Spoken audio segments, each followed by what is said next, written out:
It's a pleasure to be here. My name is Nora, and I'm currently building my startup at Velocity. Even before that, I've done something similar as a freelance technical business analyst, but now we're collaborating with developers, and we're just getting a bit earlier, trying to catch the projects earlier and be more deliberate with which clients we work with and on what. And it's a very, very exciting time to do this because AI is in strong demand, and I'm getting more and more into the AI engineering myself. I find it absolutely fascinating what it can do to a company. And even though we work with established businesses on the change management, I'm really focusing on building the company from the ground up in an AI native way. So we're in the process ourselves. And a little bit of background about me. As I mentioned, I worked as a technical business analyst. Before that, I initially started in accounting and financial analysis. I was a financial analyst at Morgan Stanley in commodities. And then when I worked at Harley-Davidson, the work was basically an IT consultant work, as they were in the process of, that was at the year before the travel expense system Concur was bought by SAP. So when I worked there, they were two different systems. So I learned about the challenges of integrating those from a technical perspective. And yeah, I lived in 4 European countries. And we have a bit of a problem over there. Nothing serious.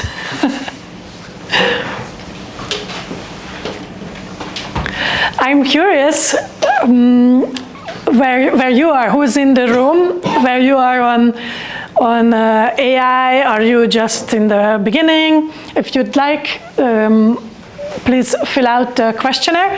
You can keep it anonymous if you prefer, but if you're interested in potentially learning with us, then it's helpful if you also share your name, email address, and then we can let you know about upcoming webinars. As we mainly work with established businesses in investment companies specifically, but there's a lot of demand from just anyone who's interested in AI, so I think we'll do more webinars. So that's what the questionnaire is about. It's really just a few minutes.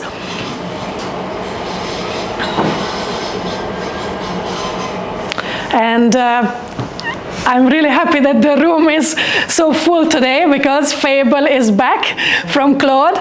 So I thought perhaps everyone will be at home viciously typing or speaking to Whisperflow, just in case it will be not available again. So it's good to see that you came regardless. If someone in the audience is perhaps a technical program manager in an investment company, then they know what we do.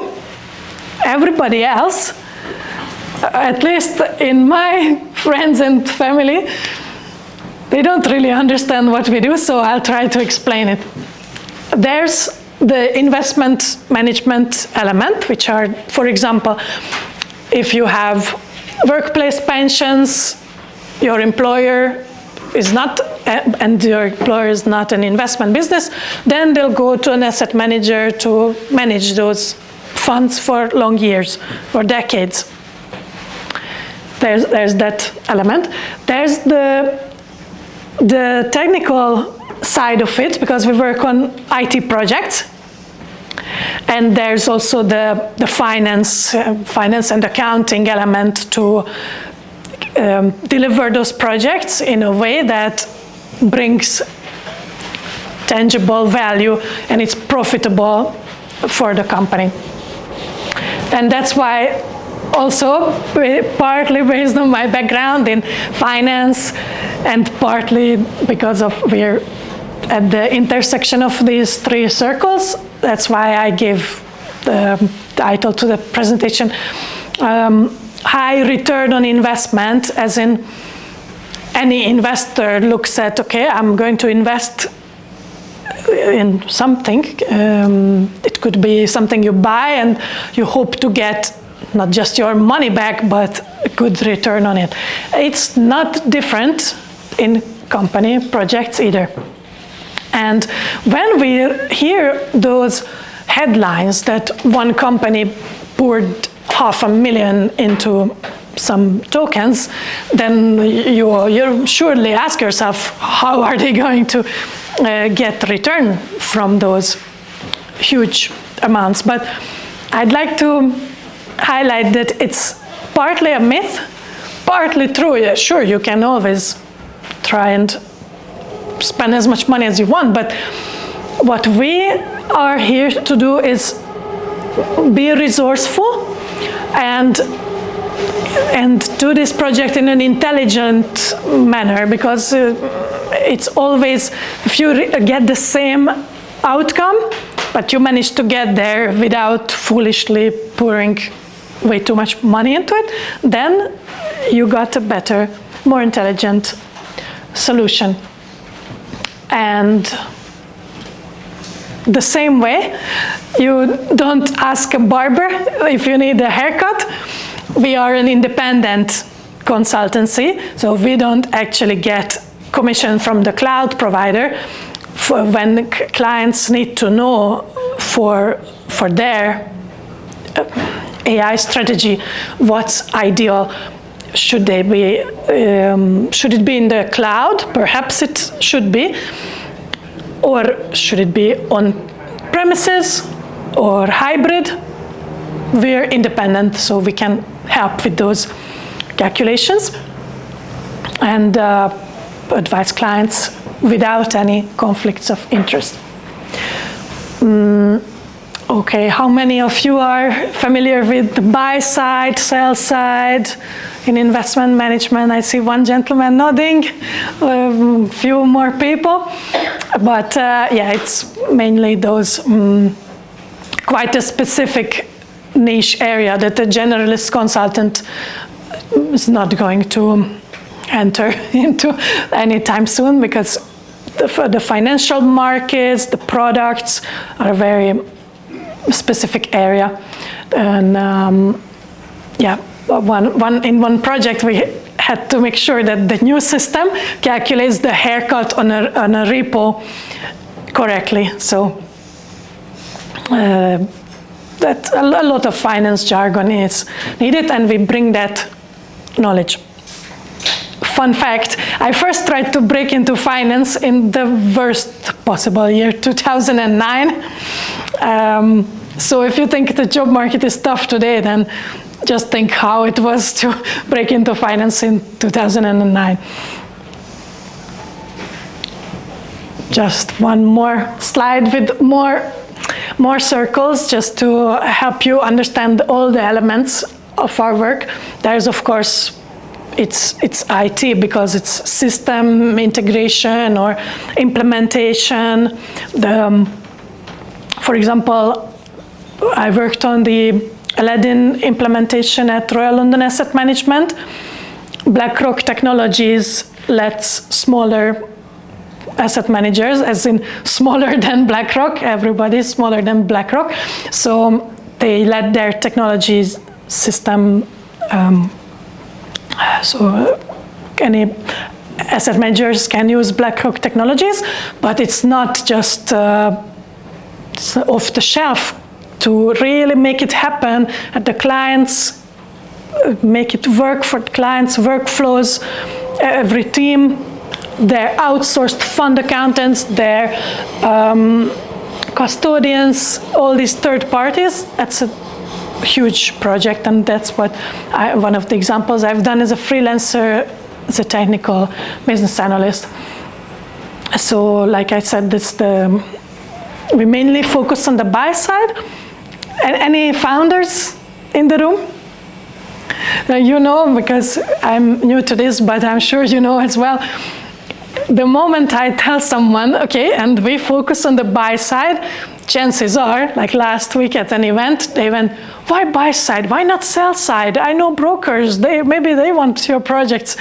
But yeah, if you know buy side, sell side, any leads, send them my way. But just being transparent, that most of my experience was in the buy side so far. And it's change management, really. But I work now very closely with senior developers, data engineers, and AI is in strong demand. I put this on the screen before starting. It's deliberately not a perfect picture, but just to illustrate that when I say AI, I mean AI in the larger sense. So machine learning, deep learning.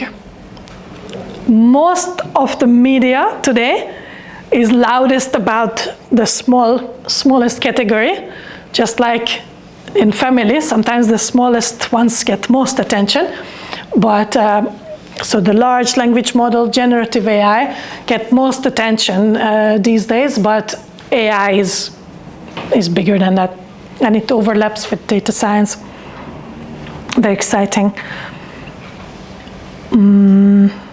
Yeah, I'm just gonna put back the presentation. Many companies are experimenting, and they have been in the past, well, at least a couple of years. Actually, some asset managers have worked with AI even 10 years ago. They just had to do a lot of the work themselves. It wasn't so easily available, but some of the funds have, or very systematic investors, they're heavily, they have the capabilities, very serious machine learning models. They're already something they've used for a long time. However, there's room for more departments to use it more intensely. Just a few days ago, I heard one of the investors started to they developed some forecasting algorithm about ETF flows. So there's more room to use these technologies more. And Ken Griffin is not one of our, Citadel is not one of our clients, but he just said 2 weeks ago at an interview that I watched that just like it happens in most companies, you start experimenting, all the teams, everybody starts experimenting with the new AI tools, agents, and then on a company level, you have, he said they had 200 proof of concepts. And everybody in there, all the departments are fighting for, oh, I want that prototype. Let's take the POC into prototype. Let's build the product. But he said, we have to focus. We can't take all of that because we have our normal job too. So that's something where we can help when clients already have. Well, I mean, we can help at an earlier stage at ideation. If they need inspiration, what else could they do with AI? Sure, we can do that. But most companies have clear ideas. They have enough, more than enough ideas. What we can help with is prioritize all those proof of concept. Are they compliant with regulations, or can the prototype be built in a way that will be compliant? These are regulated businesses, so they have to comply with many rules. What will be the commercial benefits? So if we can plot it in a graph, like, okay, commercial potential, and then a technical feasibility. So we've done, for example, a really detailed calculation for real-time client reporting to how much it will cost if it's in the cloud, detailed calculations. It's where the technical and the commercial side overlap as well. And then he said, Ken Griffin said, out of 200 proof of concepts, they picked 5 to build into prototype, and out of 5, he said this, just over half of them were a success. So with the current state of mathematics, that will be 3 out of 200. And then from the prototype, you can, that's where you build MVP, so you'll be in front of clients, and you can add more features. Okay, I don't want to get too detailed into exactly which laws they have to comply with. Just say the first one is actually fun to say out loud, as it barely has any consonants, the EU AI Act. Yeah, GDPR, DORA, consumer duty. And the way we think about AI, like I said, even as a startup, it's, to me, mainly the added capabilities, the system that learns. And when you first try, how can 5 agents debate a topic? We actually gave them a task, just as an example, which they did not really succeed. So please don't try it at home, because investment, financial advice is a regulated business. So you have to talk to a financial advisor about it. But I asked, maybe, let's see, maybe 5 AI agents can debate and decide what would be an asset allocation for me, how to invest my money, how much should go into stocks, bonds, or real estate, money market funds. Those percentages, that's the asset allocation. And the agents didn't do a good job. They didn't ask me any questions. They just did what we told them, hey, start debating. And they started debating on the screen, but they should have asked me. They didn't even ask me about my age. If you're in your 30s or in your 50s, maybe you already retired, those asset allocation percentages will change, and many different aspects can influence it. Even the fact that I'm building my own company, so my income will be less stable compared to someone who has a job and is stable income. All these things, it should be taken into account. AI agents didn't ask anything about it. But that's just the start. Just because this is where we started, it doesn't mean that it doesn't work. It doesn't mean that it won't work in 3 months, 6 months. Right now, it's a starting point. They're brilliant at some tasks already, mainly in the software engineering.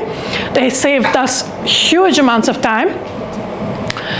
But for certain more complex cases, you just have to train them and build those feedback loops that will make sure that they learn.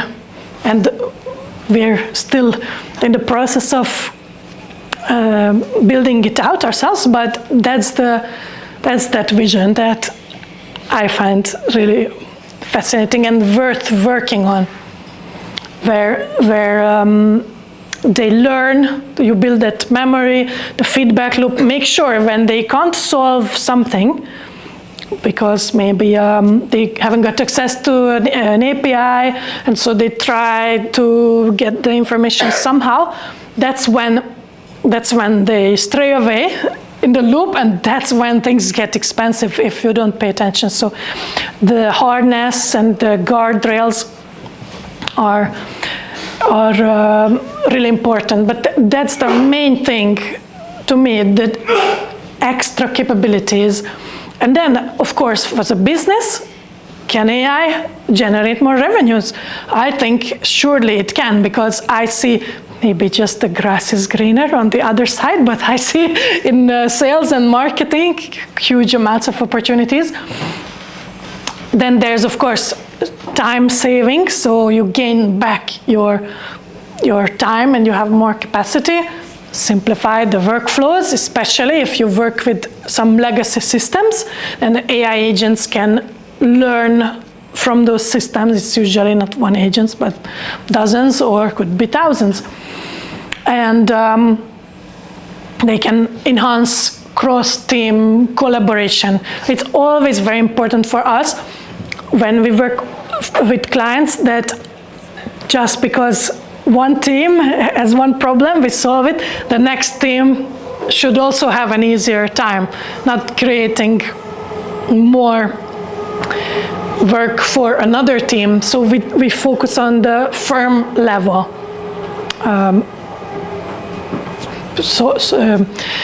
Adding those capabilities and helping companies on the company level as a whole. And of course, on the technical side, I really just highlighted a few things here. Sometimes clients need our help with the buy or build decisions, or how scalable is the solution. Okay, that's just a simplified way when you need to decide whether for a particular company, and it could be a smaller one, bigger one, is it gonna be in the cloud, on-prem, hybrid? But I'm well aware that when you, especially when you use Claude to it helped me with this presentation, you have to check, is this something you are going to be able to read on the screen or not so much, because the default size is usually small font and small contrast, so gray letters on a black screen. That's why if you use it for presentations and marketing, then it always helps to put those brand guidelines and save them. So yeah, how many of you are familiar with use Claude for presentations, or not so much? Okay, a few hands. My company wants me to use it, but I don't like it.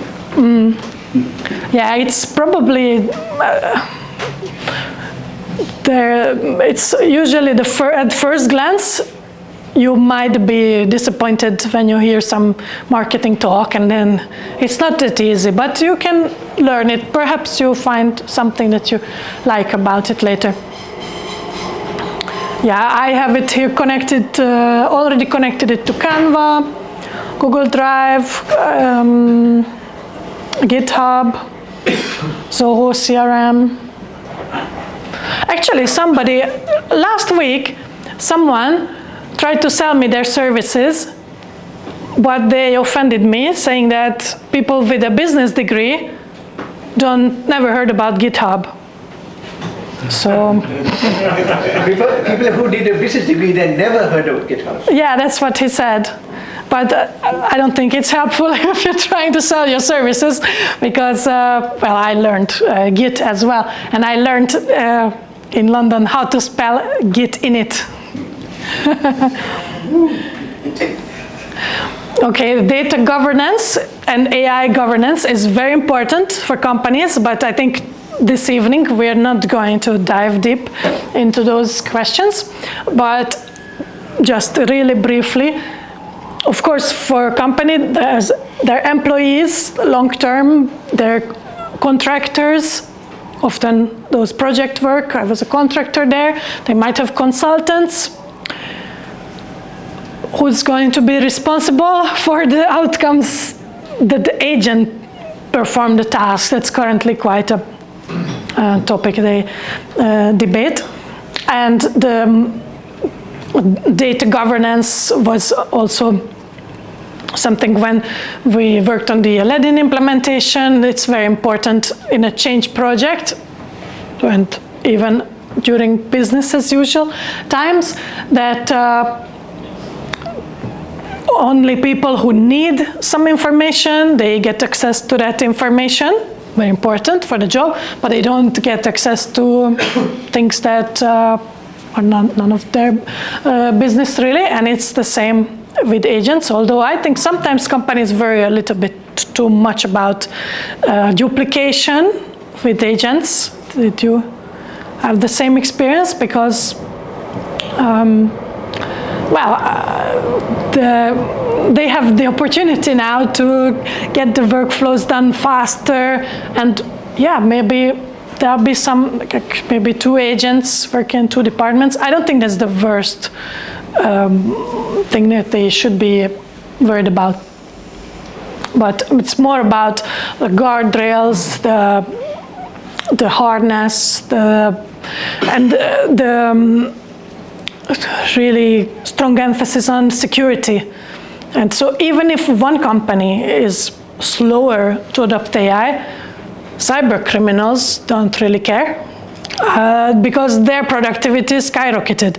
So those are the really important things. And yeah, metadata, data about the data, it's all data governance that is now in focus.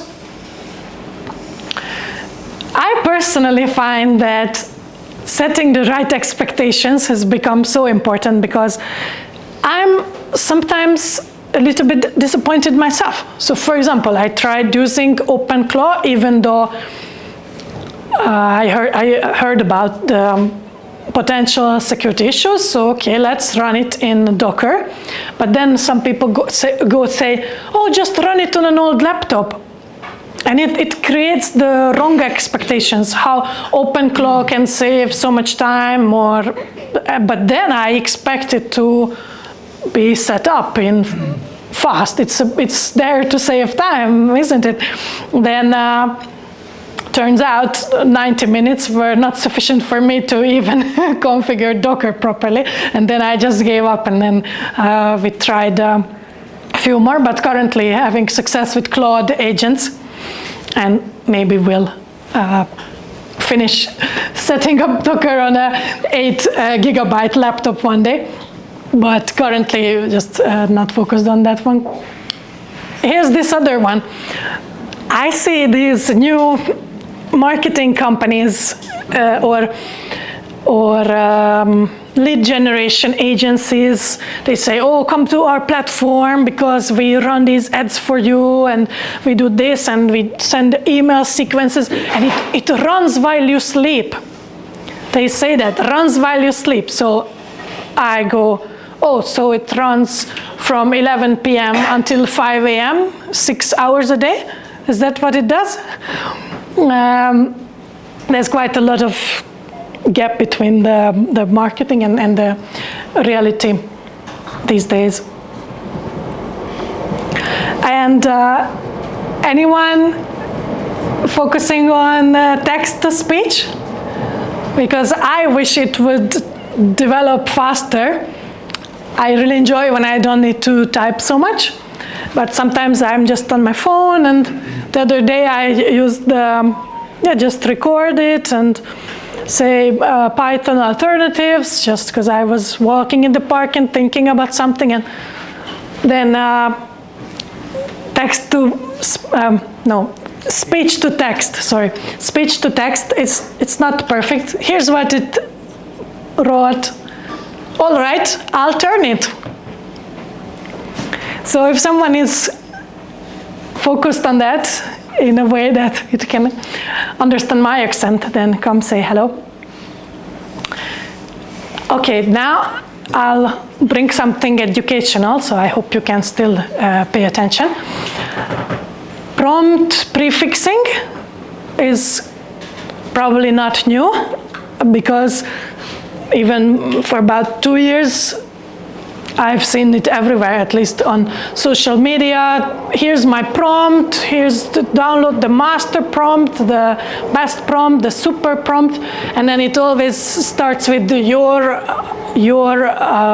like it roles based, so you're senior software engineer or something like this, or you can start saying in the context of quantum computing, so that's the prefix about the prompt, or you say what you want, like summarize it in 50 words is one of my favorites, or yeah, give it a role as a financial advisor, what asset allocation do you recommend, but don't do what it says, and or present findings in a table format with these column headers. That's prompt prefixing. And is it an urban legend that some people got their bonuses tied to maximizing tokens?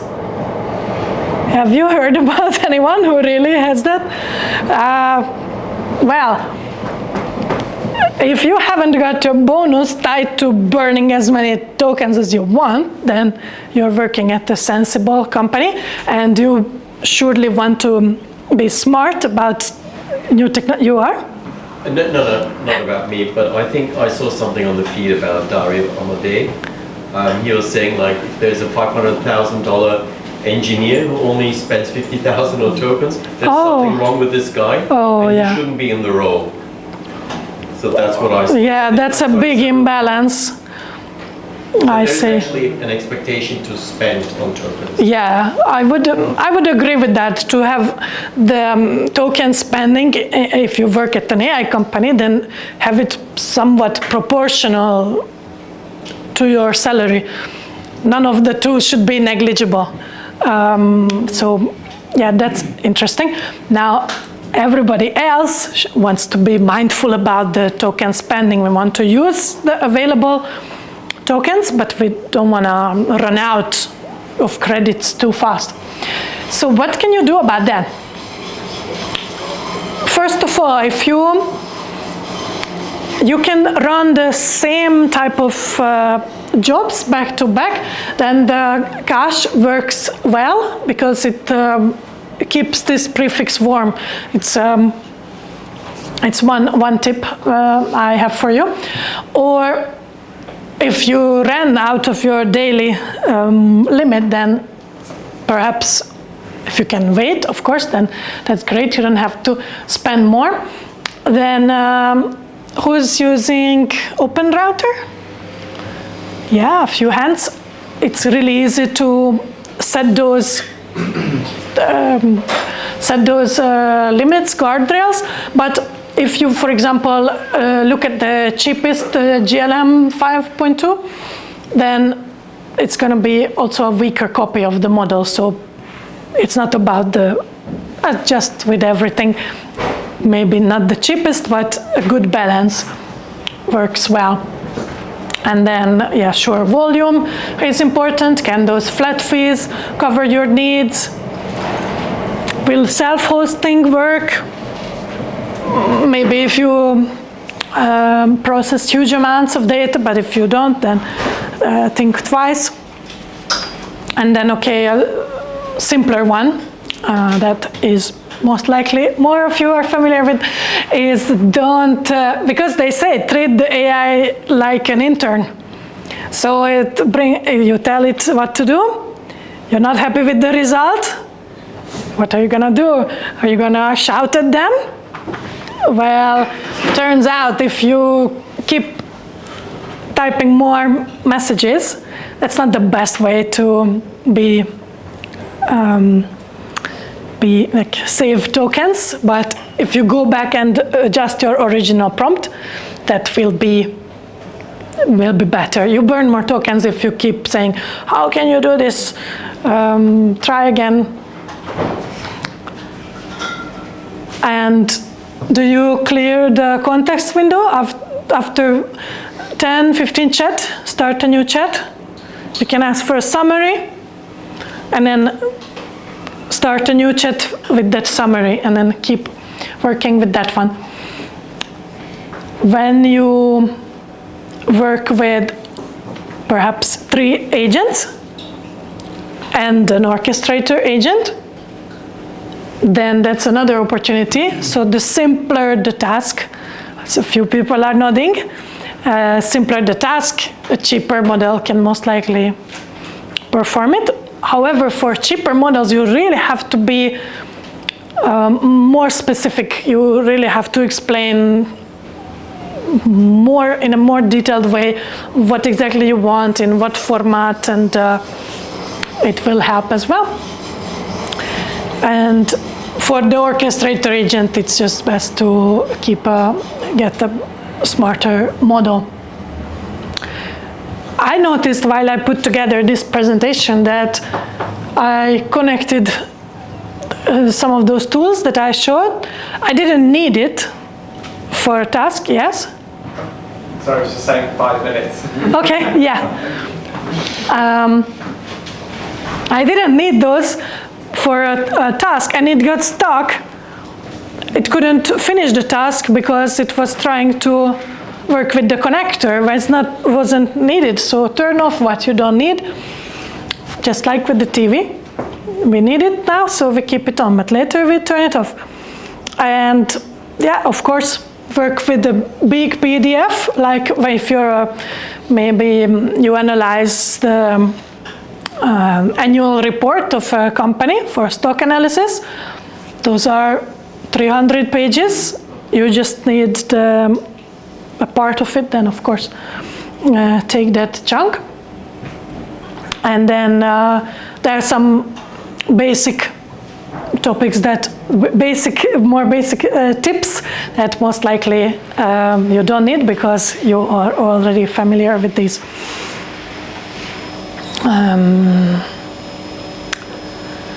So did you know this one? When you reference whole files, then you can use the bare file path instead of the at path. That will save tokens too.